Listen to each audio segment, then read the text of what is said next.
Bom dia, queridos. Período dos juízes, um dos períodos mais complicados da história do povo de Deus. É o período que segue-se a conquista da terra de Canaã. Com a morte de Josué e das pessoas da sua geração, surgiu uma geração onde não havia uma liderança forte e, sobretudo, uma liderança justa. O texto diz que cada um fazia o que bem lhe parecia. E o que bem parecia para a maioria das pessoas era o que era abominável aos olhos de Deus. Por conta disso, Deus permite e até incentiva que os inimigos se levantem para oprimir o povo de Israel.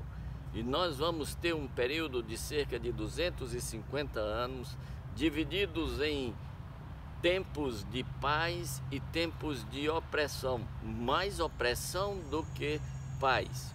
E sempre que eles estavam debaixo de opressão, eles clamavam a Deus e na sua misericórdia, Deus levantava um homem que era conhecido como juiz, e esta pessoa então libertava o povo de Deus da opressão daquele momento. Mas tão logo este juiz morria, o povo voltava à idolatria, voltava aos seus pecados e tinha que surgir uma nova opressão. É nesse contexto que surge um homem chamado Sansão. Capítulos 13, 14, 15 e 16 do livro de Juízes. Sansão surge para livrar o povo da opressão. Sansão surge para resolver um problema, mas ele, Sansão, é em si mesmo um problema, porque Sansão nasceu para viver em santidade. Ele seria um nazireu de Deus. Ele não apenas não cortaria os cabelos, mas também ele não beberia vinho nem nenhuma bebida forte, ele não comeria nada imundo, e ele não praticaria nada que fosse pecaminoso aos olhos de Deus. Fazer o quê? Sansão se amarrava numa mulher, de preferência uma prostituta e de preferência da terra dos filisteus.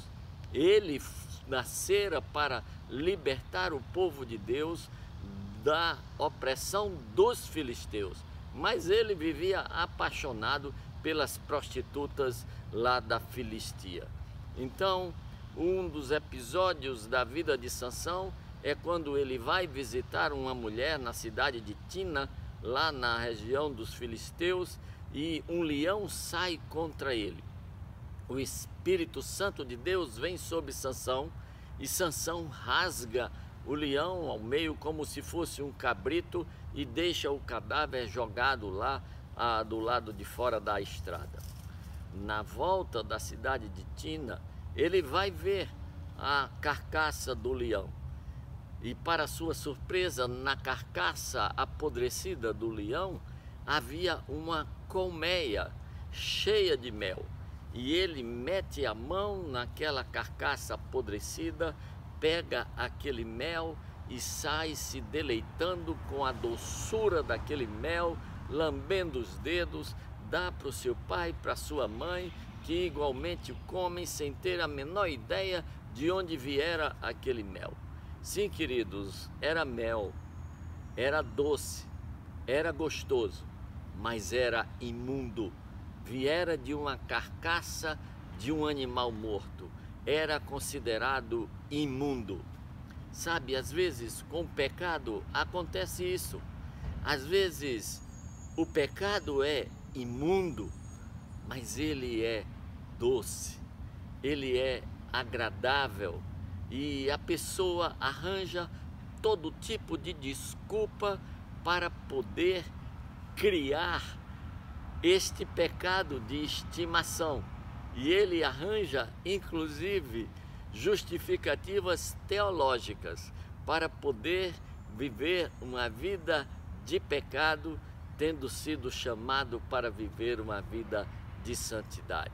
Não interessa se é doce Se é gostoso, se é pecado, é imundo. Se é pecado, é abominável aos olhos de Deus. Se é pecado, vai trazer juízo e vai trazer castigo, como trouxe para a vida de Sansão.